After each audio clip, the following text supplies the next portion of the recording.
네, 안녕하세요. 머니네버슬립 이유림 아나운서입니다. 오늘 이 시간도요. 머니네버슬립 김나연 에디터와 함께 얘기 나눠보도록 하겠습니다. 어서 오세요. 네, 안녕하세요. 머니네버슬립 김나연 에디터입니다. 네, 에디터님 오늘은 또 어떤 얘기 해주실 건가요?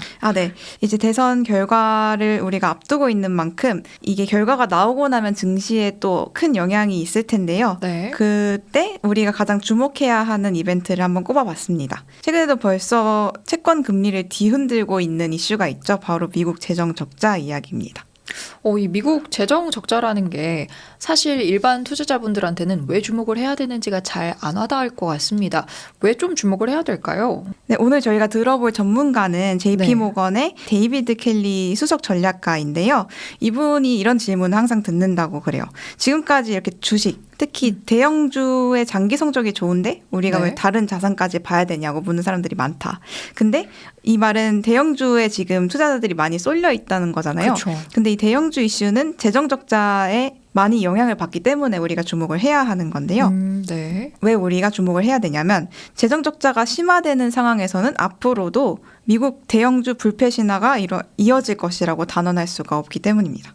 일단 재정 적자가 심화되면 이제 국채를 계속 미국 정부가 찍어낸다는 것을 의미를 하죠. 근데 국채 공급이 늘어나면 정부는 매수자를 끌어들이기 위해서 금리를 올려야 되고요. 이것뿐만이 아니라 적자가 계속 심화된다는 거는 빚이 늘어난다는 거잖아요. 내가 네. 갚을 돈은 계속 늘어나는데 줄어들 기미가 보이지 않고 빚만 늘어나면 신용도가 낮아지게 되겠죠. 실제로 2023년에 신용평가사 피치가 미국 신용등급을 강등했던 사태가 벌어진 적도 있고요. 그래서 만약에 이제 미국의 신용도가 낮아질 경우에는 네. 달러 가치도 같이 하락하게 되는데요. 달러 가치가 하락하면 수입 비용이 오르고 수입 비용이 오르면 미국 내 물가 상승 압력이 높아지고 그러면 또 이제 연준이 기준금리를 올리게 되고 그럼 또 주식시장도 압박을 받겠죠. 이런 식으로 계속 연쇄 작용이 일어나게 되는 건데요. 또 재정 적자가 심화되면 그냥 실물 경제도 악화될 수가 있어요. 왜냐하면 정부가 경기를 부양하려면 돈이 있어야 되잖아요. 근데 적자가 많다는 거는 찍어낼 수 있는 돈의 여력이 좀 부족해진다는 걸 의미를 하기도 하니까요. 그래서 이제 켈리 전략가는 미국 정부 재정 적자가 악화되면서 미국 금융시장이 악화될 것에 대비해서 해외 자산군에 분산 투자를 하는 것도 방법이라고 권고를 했습니다. 조금 흥미로웠던 게요. 보내주신 이 표를 제가 봤는데 대선 주자별로 이 재정 적자의 증가폭이 다르더라고요. 어떻게 좀 다른지 차이를 설명 부탁드릴게요. 네, 일단 첫 번째 표를 한번 보시면요. 네. 해리스를 보시면 해리스는 파란색으로 되어 있고요. 또 아래 를 보시면 트럼프는 초록색으로 되어 있죠. 여기서 이렇게 딱 보시면 트럼프가 훨씬 더 예산이 많다는 게 보이기도 하는데요. 네. 이것만 가지고는 조금 재정 적자 폭이 어떻게 늘어나는지 감이 안 오실 수 있어서 그 다음 표를 한번 볼게요. 이 다음 표를 보면 여기서 까만 선은 지금 현상 유지가 됐을 때 재정 적자가 2035년이 되면은 125% 정도에 달한다고 하는데요. 파란색을 보면은 이제 해리스가 됐을 때 해리스가 되면 134%가 되고요. 트럼프가 되면은 초록색 선을 쭉 따라가 보면 재정 적자 폭이 143%가 된다고 이렇게 적혀 있습니다. 딱 봐도 트럼프가 훨씬 더 높은 재정 적자를 가져올 것으로 예상이 되는데 왜 이런 차이가 있을까요? 아마도 뭐 공약에서 좀 차이가 있는 게 이렇게 이어지는 걸까요? 트럼프와 해리스가 세금을 어떻게 사용하는지 또 세수를 어떻게 확보하는지 이게 조금씩 다른데요. 일단 트럼프는 감세 위주의 정책을 공약을 펼치고 있고 해리스는 좀 감세보다는 지출에 더 치중하는 면이 있고 감세보다는 증세를 더 이야기하는 면이 많아요. 그래서 요거를 보시면 일단 이 표에서 왼쪽이 해리스고 오른쪽이 트럼프거든요. 네. 그런데 이제 해리스를 보시면 해리스는 육아와 출산, 교육 관련 정책이 고유 정책으로 되어 있습니다. 또 트럼프는 보시면 트럼프는 방위 예산이 고유 정책이라고 할 수 있는데 요거는 조금 폭이 큽니다. 그리고 또 감세폭을 보면은 위에 세 가지가 다 감세 정책들이거든요. 그런데 좌측의 해리스의 그 규모랑 우측의 트럼프의 규모가 꽤 차이가 많이 나는 거를 또 보실 수 있습니다. 그렇네요. 딱 봐도 좀 차이가 있는 것 같은데 앞서서 이제 트럼프가 방위 예산에 좀 비중을 둔다고 했잖아요. 그래서일까요? 방위라고 하면 당연히 좀 많은 비용의 예산이 들어갈 것이라고 예상이 되는데 적자폭이 크게 늘어나는 트럼프 당선 시나리오에서의 살펴볼 이유는 뭐가 있을까요? 네, 앞서 말씀드렸다시피 대규모 감세 정책을 펴기 때문인데요. 사실 지출 내역만 감세를 떼놓고 지출 내역만 보면 해리스보다 쓰는 돈은 그렇게 크게 많지가 않아요. 근데 감세 정책만 중에만 크게 이제 4가지가 있는데요. 트럼프 대통령은 이전 임기가 한 번 있었죠. 그 당시에 통과를 시켰던 3조 4천억 달러 규모의 감세법이 있습니다. 이게 TCJ법이라고 있는데요. 근데 이 법이 아까 과거에 통과시켰던 규모가 3조 4천억 달러인데 이게 내년에 만료가 되거든요. 이제 이게 워낙 규모가 크다 보니까 지금 의회에서는 이거를 폐지하거나 변경하자라는 의견이 많아요. 그런데 트럼프는 이거를 그대로 연장을 하고 싶어 하거든요. 대통령이 당선될 경우에 그렇죠. 말하는 내가 거죠? 했던 법이고 또 워낙 감세 얘기를 많이 하잖아요. 작은 네. 정부 얘기를 많이 하다 보니까 이걸 그대로 연장을 하고 싶어 하는데 이 법의 내용이 뭐냐면 기업과 개인 모두의 세율을 내려주는 내용이에요. 근데 그냥 딱 생각을 해봐도 너 세금 내려줄게 하면 기분이 좋잖아요. 당연히 인기가 많을 수밖에 없을 것 같은 그렇죠. 정책인데요. 네네, 매우 인기가 많습니다. 그래서 이 법을 완전히 폐지하자는 사람은 사실 많지 않아요. 해리스도 이 정책을 그냥 만료되도록 두기보다는 저소득층에 한해 유지하는 방안으로 결정을 했고요. 근데 이제 또 이 TCJ법뿐만이 아니라 트럼프가 하려는 대부분의 그 감세 정책 자체가 인기가 많을 수밖에 없어요. 그래서 아무리 이제 상하원에 집권당이 다른 상황, 그러니까 뭐 상원은 공화당이 먹고 하원은 민주당이 먹고 이렇게 되면 서로 당이 다르니까 법을 통과시키기가 어려운 상황이 될 텐데요. 근데 감세법 같은 경우에는 민주당도 완전히 무시하기가 어려울 수 있어요. 그렇기 때문에 유권자층을 이제 신경을 써야 되는 상황에서 감세법이 그대로 통과되거나 아주 조금만 변경된 채로 통과될 가능성이 높다고 보실 수 있습니다.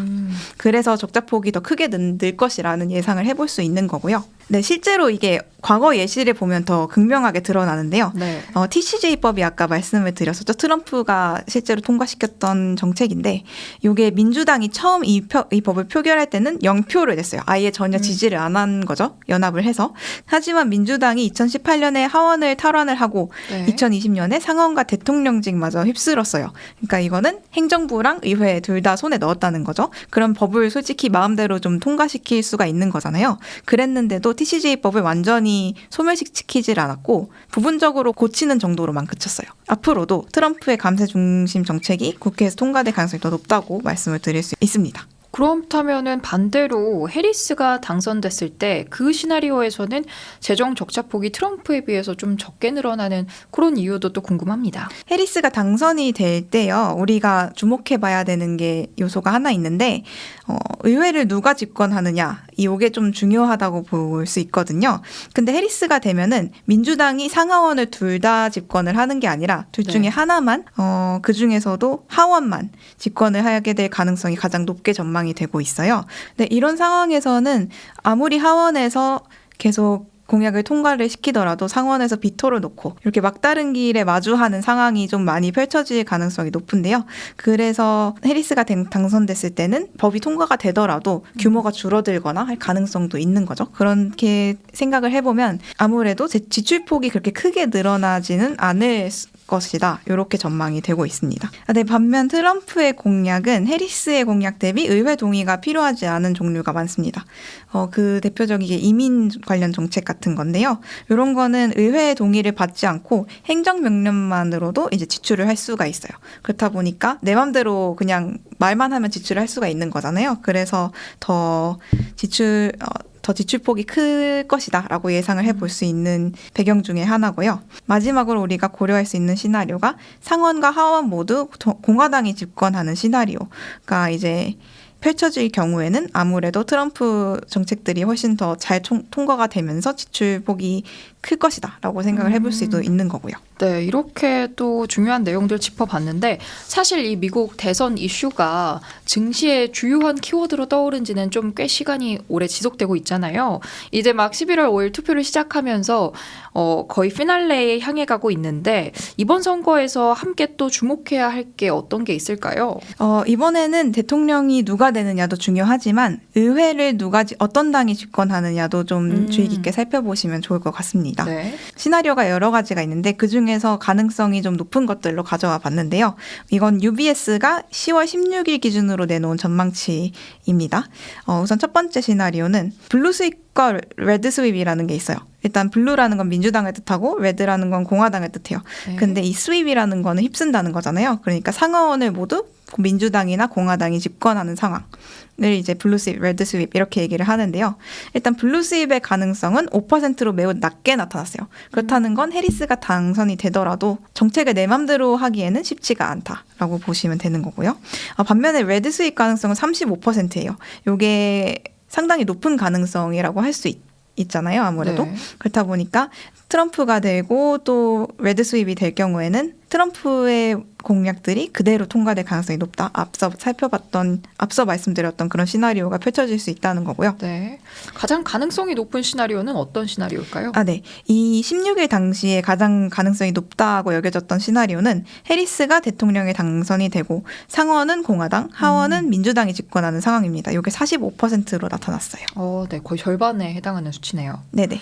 근데 우리가 여기서 좀 중요하게 봐야 되는 건 수치보다 시나리오겠죠? 네. 트럼프가 될 경우에는 어찌됐든 공화당이 행정부와 의회를 모두 휩쓰는 시나리오가 좀 가장 유력하고 해리스가 될 경우에는 상하원 집권당이 나뉘는 시나리오가 더 유력하다. 요거를 좀 잘 살펴보시면 되겠습니다. 그러니까 해리스의 경우에는 어느 정도 트럼프에 비해서 난항이 예상이 된다는 거죠. 이게 참 좀 아이러니하네요. 트럼프가 될 경우에는 어쨌든 좀 그가 내놓은 공약들이 속히 좀 쉽게 진행이 될 것으로 예상이 되고 있고 해리스 입장에서는 당선이 되더라도 앞으로 좀 난항이 펼쳐질 것으로 예상이 되고 있는데 어쨌든 계속해서 결과 살펴보면서 좀 짚어봐야 할 이슈들인 것 같습니다. 네, 오늘 말씀 감사합니다. 네, 감사합니다. 원인에버슬립 뉴스레터와 네이버 프리미엄 콘텐츠 지금 바로 구독해보세요.